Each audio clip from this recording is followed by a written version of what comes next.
La Colombie connaît depuis l'assassinat en 1948 du leader libéral Gaitán une période quasi continue de guerre civile d'une extrême violence. Les guérillas libérales et communistes se forment dans les années 60. En 1964, Jacobo Arenas et surtout Manuel Marulanda, Tiro Fierro, créent les FARC, Forces armées révolutionnaires de Colombie, émanation du Parti communiste. Inspirée par l'exemple de la révolution cubaine, l'Armée de libération nationale, ELN, commence pour sa part à opérer en 1965.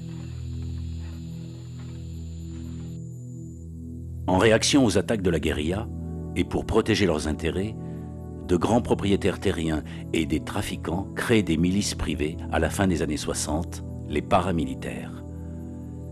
Ils sont regroupés depuis avril 1997 au sein des Autodéfenses Unies de Colombie. Malgré le dialogue ouvert par le président Pastrana avec les FARC en 1998, ces négociations n'aboutiront à rien et seront arrêtées peu avant l'élection du président Uribe en 2002. En juin 2005, sous l'impulsion de ce dernier, le Congrès colombien a voté la loi Justice et Paix qui définit les modalités de démobilisation des paramilitaires et qui tente de les réinsérer dans la vie civile.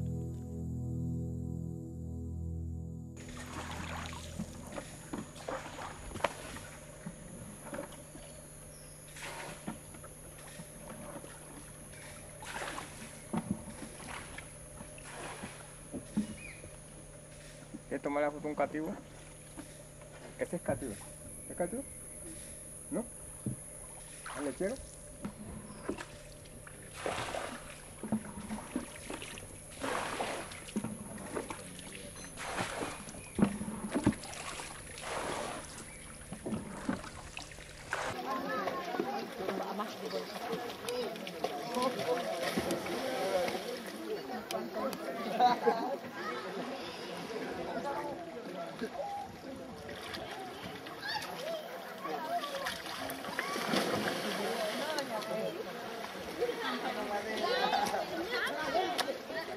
Llorando, llorando, llorando te coge el día.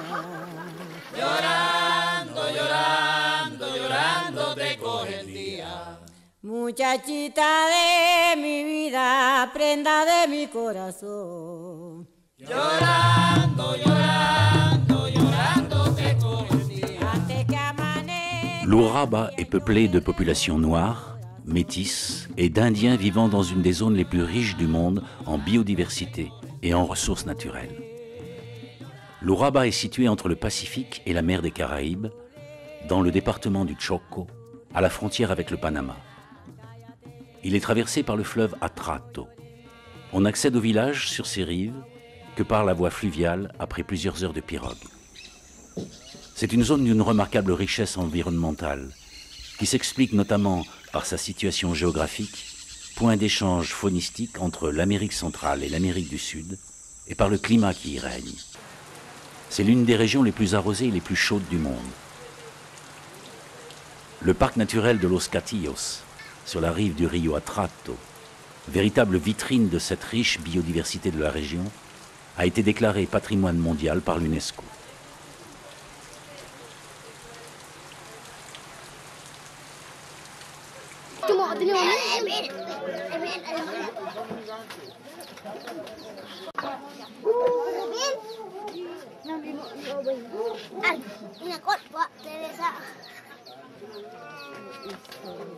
Y era una vida maravillosa, simplemente maravillosa, lo más cercano al paraíso que yo he conocido, ¿no? Una vida sencilla, una vida muy elemental, ¿no? Muy organizado en torno a la familia y a la comunidad local y a la naturaleza, porque ellos se distribuyen por ríos, ¿no? Por cuenquitas de ríos. Entonces la gente pescaba, hacía sus trampas para pescar, cosechaba arroz, un poco de papachina,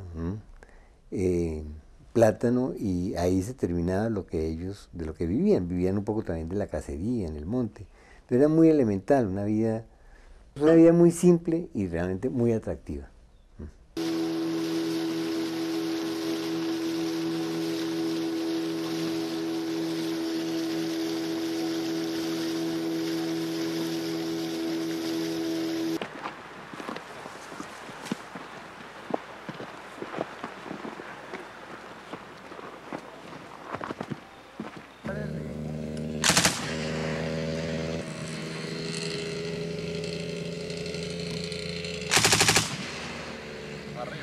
en el tiempo que sería febrero de 1997, cuando el Estado colombiano decide recuperar estas tierras de Urabá que estaban históricamente en manos de la insurgencia, guerrillas de las FARC y antiguamente del EPL.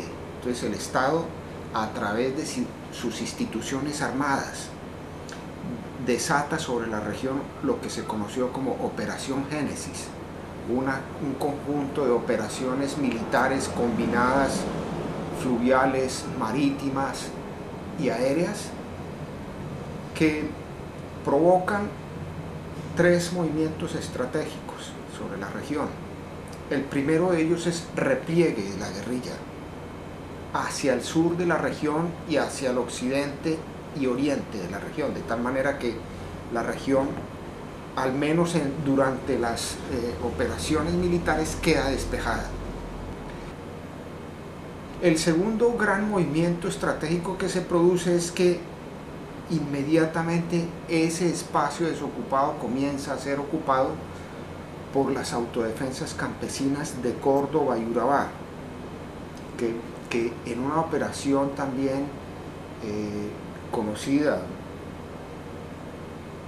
por los medios, bautizada por los medios como Operación Rastrillo, que fue una operación casa por casa, local por local, lista en mano, fueron eliminando los apoyos políticos y los colaboradores y los auxiliadores de los movimientos insurgentes. Las primeras víctimas entonces fueron la Unión Patriótica y el Partido Comunista aquí en la zona. El tercer movimiento importante, estratégico, que se produce a raíz de esta Operación Génesis es el desplazamiento de miles de campesinos que habitaban las cuencas de los ríos afluentes del Bajo Atrato. Se estima que más o menos 40.000 campesinos abandonaron sus lugares habituales de vivienda y de trabajo en el Bajo Atrato y se asentaron provisionalmente en los cascos urbanos de los municipios de Mutatá, Turbo y Río Sucio. Bueno.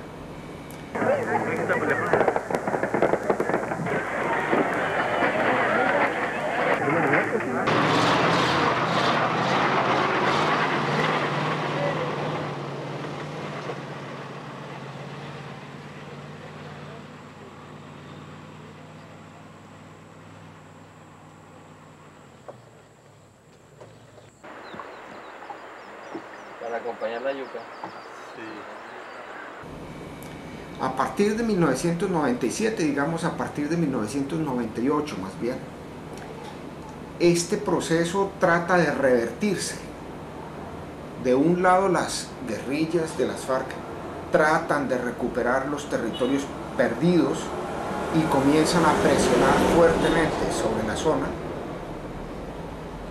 De otro lado, las autodefensas tratan de consolidar y estabilizar los territorios despejados, y finalmente los campesinos desplazados tratan de retornar a sus lugares de origen en medio de la confrontación de guerrillas y autodefensas que se disputan territorios.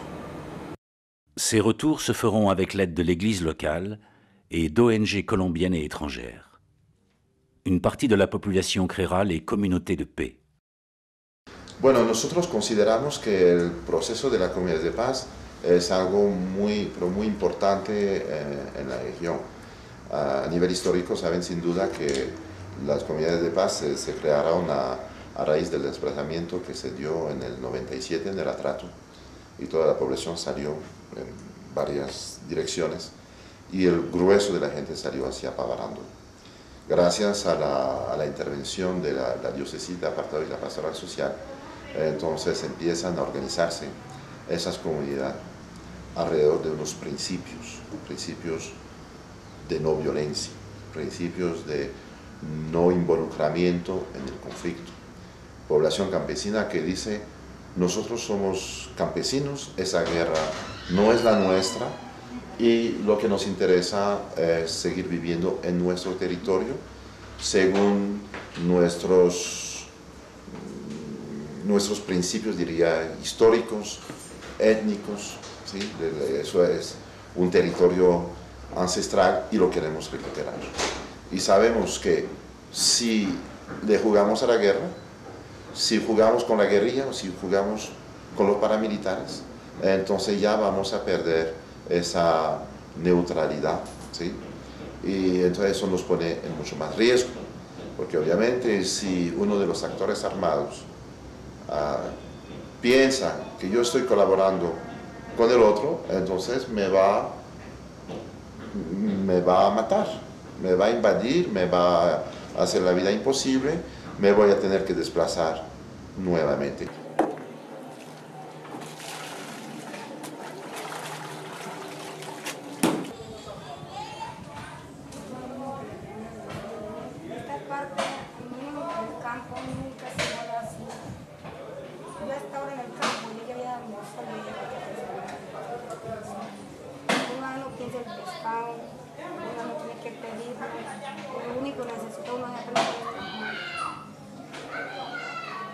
O sea, hay investigaciones de la región del Urabá que muestran las potencialidades y las riquezas en la biodiversidad, en la reserva ambiental, por los dos océanos, un territorio que es puente. En medio de todo esto, para la década del 90, las tensiones se profundizaron con la guerrilla de las FARC, con el Ejército Popular de Liberación, estaba también el ELN.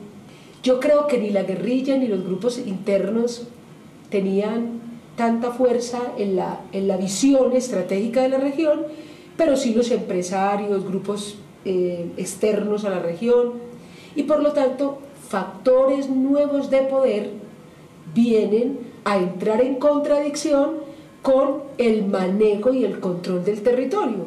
Por eso aparece con mucha fuerza el paramilitarismo, que ha venido ya históricamente en el Magdalena Medio, en otras regiones de Colombia, donde se iba consolidando, se iban liberando territorios para nuevos proyectos económicos y nuevos proyectos de circulación de capitales externos. Entonces, cuando los intereses económicos entran en conflicto, el control de la tierra, el uso del suelo, el interés de estar localizados en esta área y los intereses externos, entonces ya la guerrilla estorba, ya estorban las comunidades indígenas, ya estorban las comunidades negras, porque ya son esos factores obstaculizadores para lograr desarrollar la esperanza frente al territorio.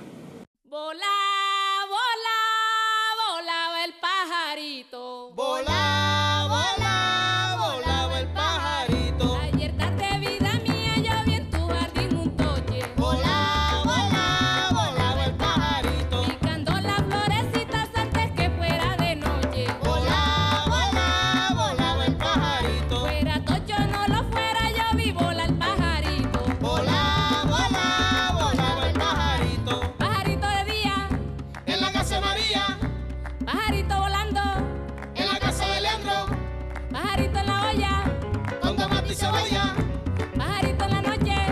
en la casa de Joche.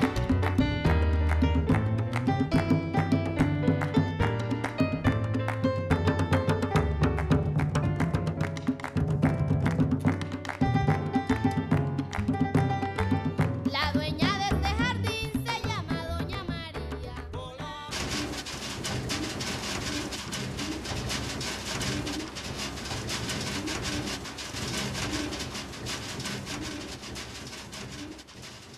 Depuis 1997, les créations illégales de plantations de palmiers africains et de grandes surfaces pour l'élevage extensif sur les terres des habitants de l'Urabá sont dénoncées par différents organismes publics comme la Defensoria del Pueblo et par les ONG. Sans résultat. L'huile extraite de la palme africaine est aujourd'hui surtout utilisé comme combustible de substitution, mais aussi dans l'industrie des cosmétiques et dans le domaine alimentaire. La demande internationale pour l'huile de palme est de plus en plus importante. 6 entreprises se sont octroyées jusqu'à aujourd'hui plus de 5000 hectares, illégalement, sur les terres propriétés collectives des habitants de l'Urraba.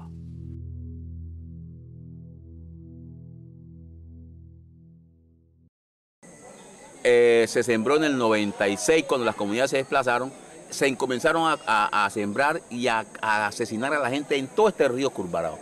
O sea que la gente que vivía en el río Curvarao eran como 16 comunidades vivían en el río Curvarao. Hoy en día apenas existe Costa de Oro, existe Andalucía y la otra, ¿cómo que se llama? Engadó. Apenas hay 3 aquí. De resto, todas están esguamiando, huyendo. Y desde ese momento comenzaron la Europalma, con la complicidad del mismo ejército y los señores paramilitares, a sembrar la mentada aceiteras, palma aceitera. Entonces, grupos armados legales e ilegales. E ilegales, grupos armados legales e ilegales legitimaron el proyecto de la palma, asesinando gente para que huyera y coger el territorio indiscriminado.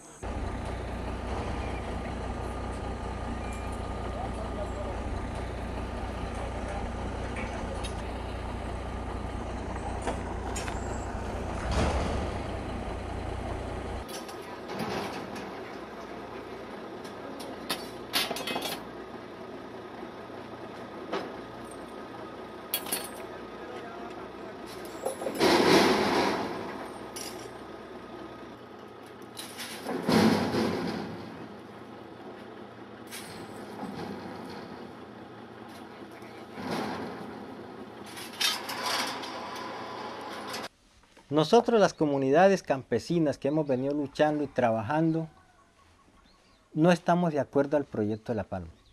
Por eso le dije ahora rato, las comunidades en sí no han alcanzado a entender, aunque tengan ideas, cuál fue el origen del desplazamiento y qué es lo que hay detrás de hacer salir la gente del territorio.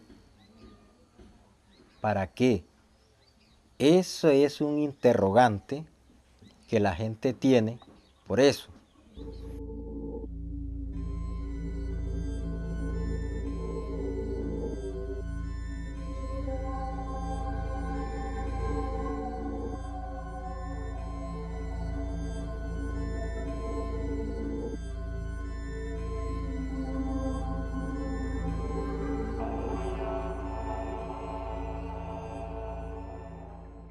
En primer lugar, que a donde se siembra ese cultivo, cuando se determine ese cultivo tiene que durar varios años para poder sembrar otro fruto ahí. Además tiene que ser ya mecanizada con máquina que arranque y botee todo eso, y se maneja mucho químico, porque en su mayoría eso es a base de químico y ese químico también contamina por las aguas que vienen corriendo por el suelo hacia las otras aguas que nosotros utilizamos. ¿Qué están haciendo? Mandando hierba. ¿Y para qué? A un remedio. ¿Para un remedio? ¿Para quién está enfermo?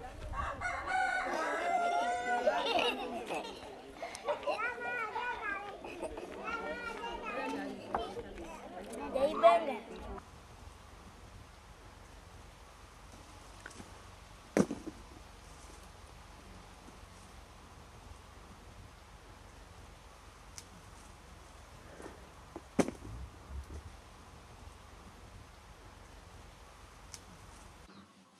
¿Por qué nosotros decimos no al proyecto de la palma de aceite?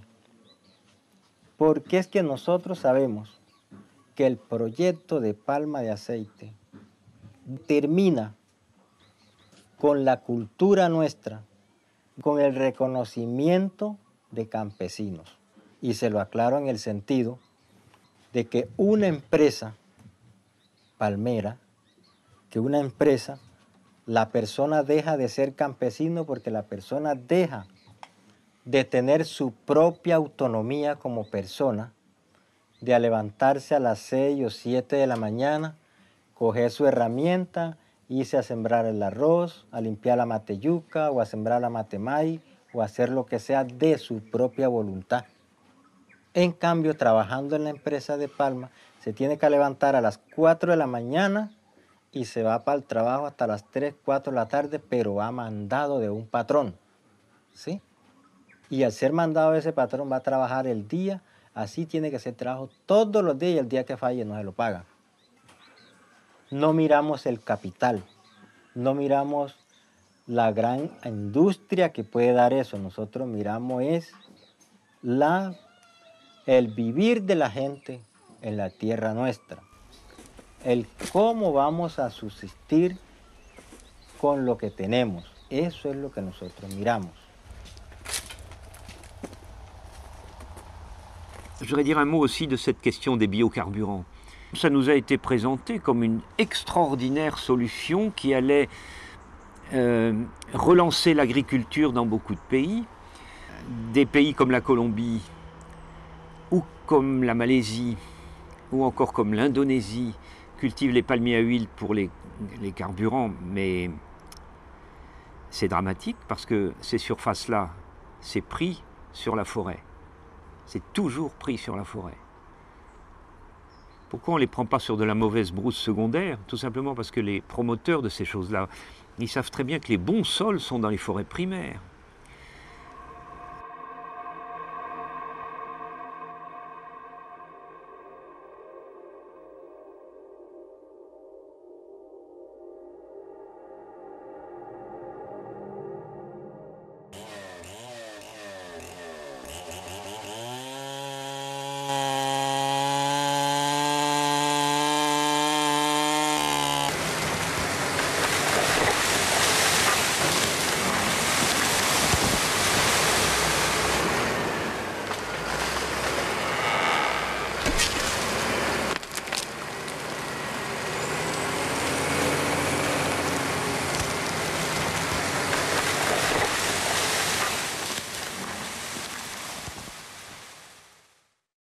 L'exploitation inconsidérée et illégale de la forêt pour le bois précieux est le plus ancien et le plus dévastateur des fléaux de cette région.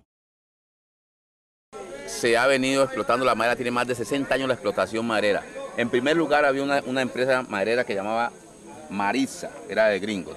Después tuvo una empresa maderera que llamaba Madera Trato, de unos españoles, de Manolo, del Dago. Y como último, pues, ha existido la que ha quedado sido Maderas del Darién. Esas empresas hicieron una tala de bosque indiscriminado, desde más o menos un promedio unas 300.000 hectáreas se han devastado en el Bajo Atrato y parte también del Medio Atrato. La explotación maderera aquí ha causado impactos grandes, el taponamiento de los ríos. Los ríos casi Trubandó, ríos Salaquí, todos han perdido los cauces, porque a veces se le hace a los ríos canales, donde ese canal absorbe el agua para otro desvío y ese desvío lo que nos hace un sedimento.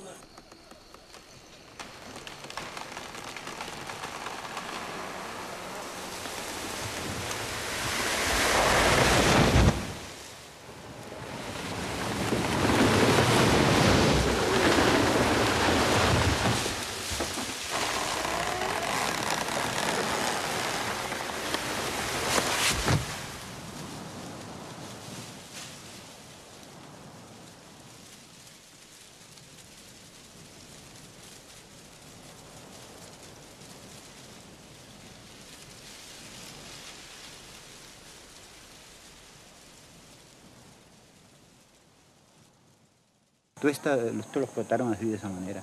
Pero hay bastante todavía, pero sacaron mucha porque esa era la cantidad que había. Cedro, guino y cativo. ¿Sobre tierras de ustedes? Sí, las tierras de nosotros aquí. ¿Y pidieron permiso? Cuando eso, la gente nosotros estábamos muy dormidos. ¿Y sabe qué pagaban? Parece que pagaban 400 pesos por cada árbol. No. No. Regalado. Imagine, por cada árbol. ¿Cuántas piezas? ¿Cuánto no da un árbol de eso? ¿Cuánto no lo venden ellos? 400 pesos, donde una sola tabla vale 3.000 pesos y 5 para nosotros acá, pues, y para ellos venderlo a nosotros vale 5. Y para nosotros venderle a ellos vale 3.000, entonces póngale cuidado, ni un valor de media tabla siquiera. ¿Ah? Un árbol entero.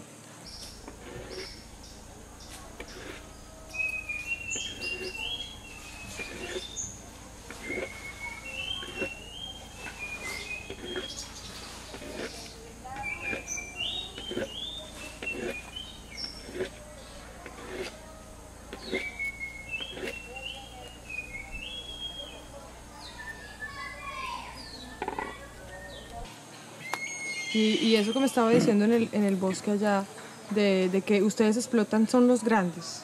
Sí, los palos más grandes. Los palos más grandes en el espavé.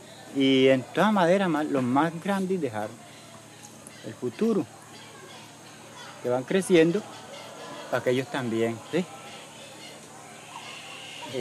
Conozcan y también tengan una reserva de pronto de que aliviarse también como nosotros. ¿Sí? Claro. Los palos medianos y chiquitos se dejan. Claro, eso se deja. Se escogen con cuidado cuáles se tumban y cuáles no. Sí. Sí.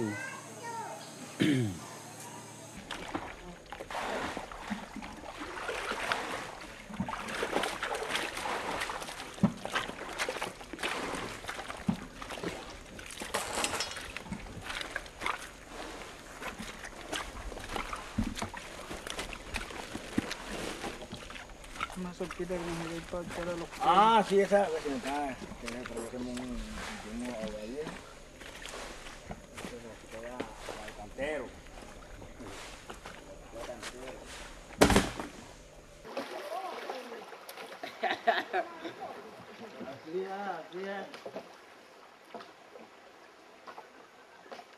En juin 2005, la Ley forestale, ou loi de gestion des ressources forestières, a ouvert encore un peu plus l'accès à une exploitation intensive des ressources naturelles en Colombie par le grand capital. Les communautés noires et indigènes n'ont pas été consultées.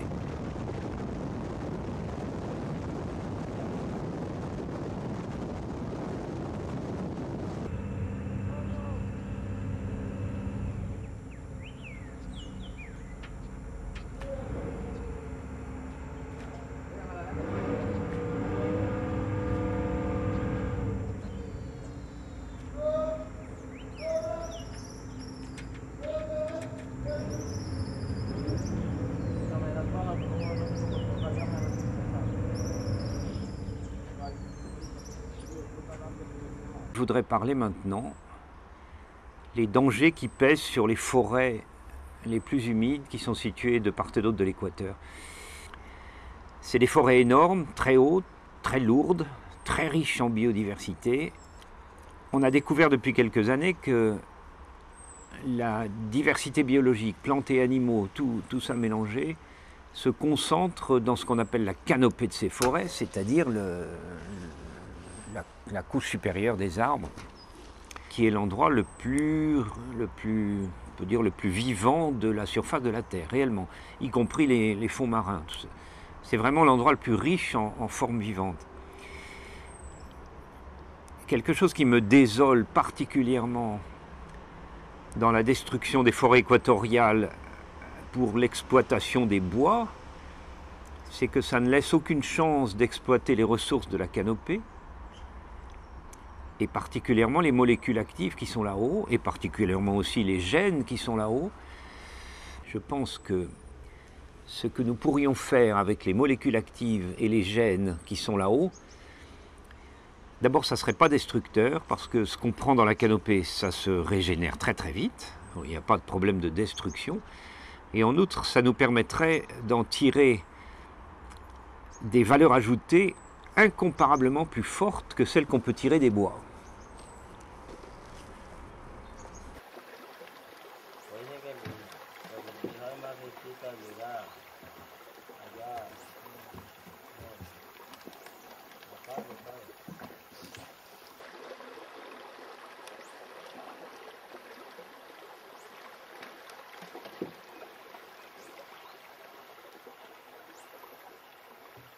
Je suis terrifié à l'idée qu'elles disparaissent, ces forêts équatoriales. D'abord parce qu'il y a là-dedans des gens qui en vivent, qui vivent vraiment sur place avec les ressources forestières, et ces gens-là, la déforestation les condamne à mort. En tout cas, ils vont perdre toute leur culture, tout leur savoir-faire, et à la limite, oui, c'est la mort pour eux. D'une certaine manière, ça risque de dégrader aussi profondément l'écologie du pays. On sait maintenant que ces forêts équatoriales, elles contrôlent elles-mêmes la pluie qu'elles reçoivent. Couper la forêt, vous risquez de perdre une grande partie de la pluviométrie, mais je dirais que le plus probable, ça sera que, bon, c'est un petit peu spéculatif ce que je vais dire là, mais il me semble que la pluviométrie risque de demeurer la même, mais que le nombre de jours de pluie par an va diminuer énormément.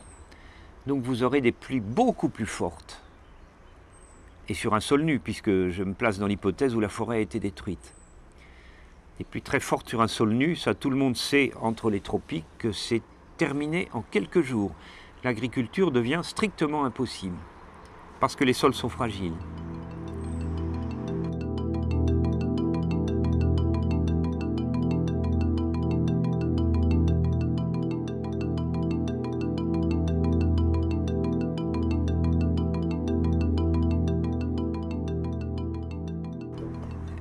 Quand vous discutez avec les dirigeants des compagnies d'exploitation forestière, ils vous disent qu'ils sont les seuls, pratiquement, dans les pays concernés, à procéder à une activité industrielle, et donc ils vont vous dire qu'ils créent des emplois et qu'ils élèvent le niveau de vie sur place. Je m'inscris en faux. C'est pas vrai. C'est pas vrai. Les pauvres locaux qui travaillent là-dedans sont très mal payés. Ils vivent parfois dans des conditions lamentables et souvent extrêmement dangereuses. Par exemple, pas de casque ou pas de bottes, les pieds nus, enfin bon. Bon, donc c'est vraiment, sur le plan économique, une très mauvaise opération. Et une fois que le pays a perdu sa forêt, une fois qu'un pays de cette latitude-là, entre 10 degrés nord et 10 degrés sud, disons, a perdu sa forêt, alors là, c'est la chute libre dans le sous-développement le plus irréversible qu'on puisse imaginer. On en a quelques exemples terrifiants. Haïti, en effet, la plus grande partie de Madagascar, notamment les plateaux malgaches. Et il y a un exemple qui s'y ajoute, hélas, c'est le Cambodge.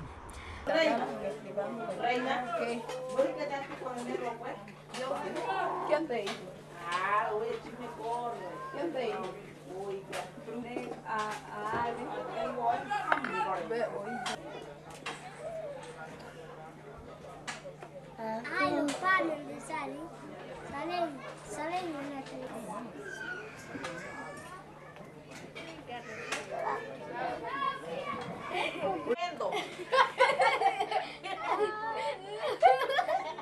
Va a salir un pie ahí. ¿Cuánto años vas a vivir ahí?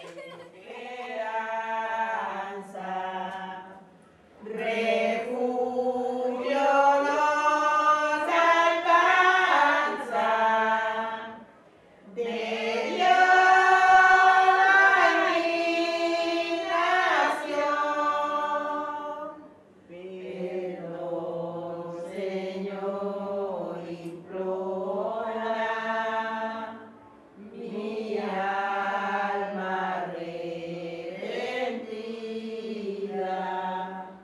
Perdón, luz de mi vida, divino corazón. Qué amargas son, Dios mío, las horas de... Les terres des indigènes et des Noirs de l'Uraba leur ont été octroyées collectivement et décrétées imprescriptibles, inaliénables et insaisissables par une loi en 1993. Malgré cela, elles sont encore menacées par d'autres grands projets. Un canal interocéanique pour seconder le canal de Panama devenu trop exigu. La liaison des deux tronçons de la fameuse route panaméricaine, jusqu'ici interrompue à cet endroit. Et enfin l'exploitation intensive d'un arbrisseau poussant dans les zones inondées, l'aracacho, pour la fabrication de pâte à papier.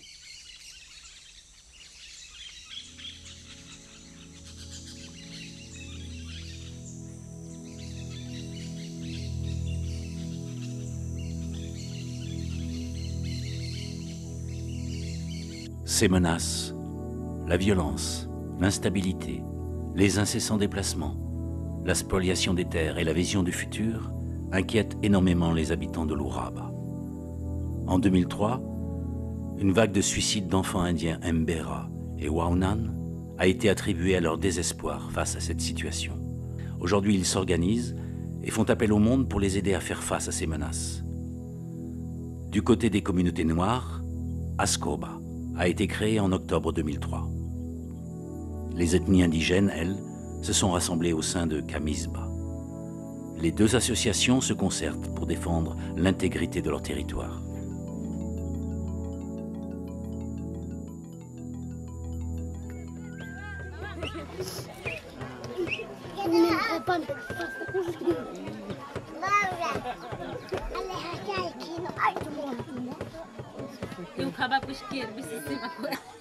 Entonces, nosotros como pueblos indígenas pues estamos preocupados desde mucho tiempo porque vemos de que el gobierno nacional se ha proyectado unos grandes proyectos que realmente están en contra de la existencia de los pueblos indígenas. Por lo tanto, nosotros como Camisba tiene una posición frente a los megaproyectos que están, en algunos están en ejecución y algunos están por ejecutar.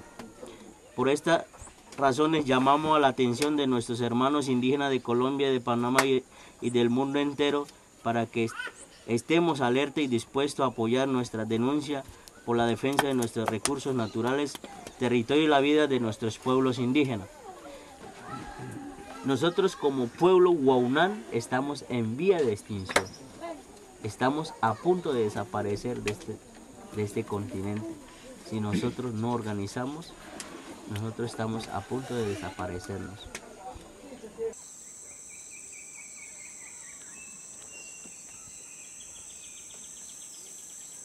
Y lo que, bueno, lo preocupante que hay es que no se sabe qué es lo que quiere, legalmente no se sabe, qué es lo que quiere el gobierno nacional con el territorio chocuano. Hay muchos proyectos que sí están mencionados dentro de la mejor esquina de las Américas, para lo que es el Urabá chocuano y el Chocó y la cuenca del Pacífico. Pero a la verdad nosotros no sabemos definitivamente cómo vayan a ser impuestos y cómo vayan a ser el desarrollo de esos proyectos.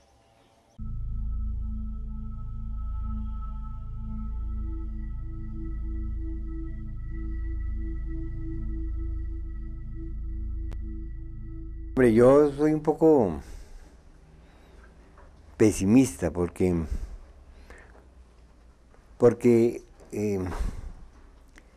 el gobierno está favoreciendo un proyecto de agroindustria en el Chocó para ocupar a los antiguos paramilitares.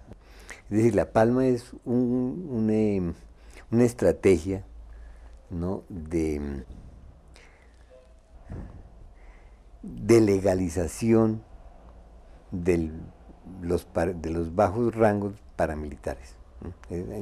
¿Qué hacen con los paramilitares? Pues unos irán para el ejército, otros para la policía, pero unos seguirán siendo campesinos y hay que tenerlos empleados en alguna cosa útil. Esa cosa útil para la economía capitalista pues serán las empresas de palma, de caucho, quizás algunas ganaderías y la madera. Es decir, la ley forestal casi está dirigida al Chocó. Yo no digo exclusivamente al Chocó, también al Amazonas, claro está, ¿no? Pero el Chocó, bajo las garantías que da la ley forestal, yo creo que la deforestación va a acelerarse y a fortalecerse en el Chocó. Y eso le abrirá campo a las grandes plantaciones de palma africana o caucho, que estarán de todas maneras en manos de los paramilitares desmovilizados pero organizados.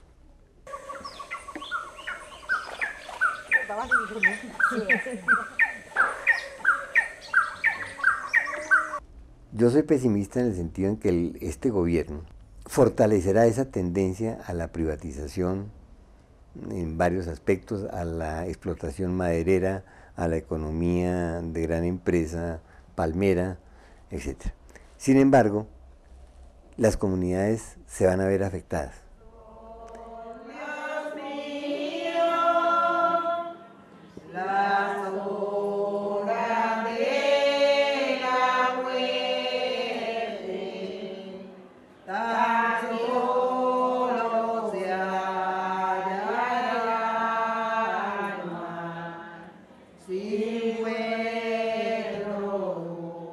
El papel de la Comunidad Económica, de la Unión Europea en particular, es fundamental y hay un peligro que estamos viviendo hoy día.